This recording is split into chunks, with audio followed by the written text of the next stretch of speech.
Es cierto que Pedro Sánchez se encarga en dar más pábulo a esto, porque tenía una obsesión tremenda antes del acto de silenciar a los medios de comunicación. Oye, por favor, la de llamadas que hubo a redacciones para que minimizaran esos abucheos que iba a haber.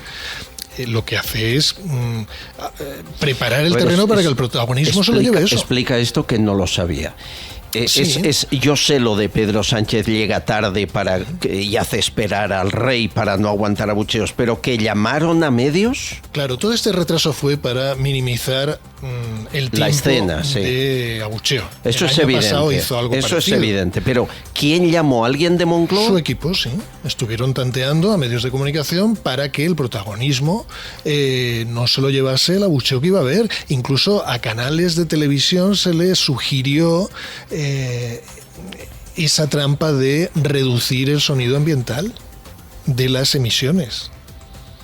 A ese punto llegó. ¿En serio hemos llegado a eso? Absolutamente en serio. ¿Pero qué te puedes esperar de un autócrata?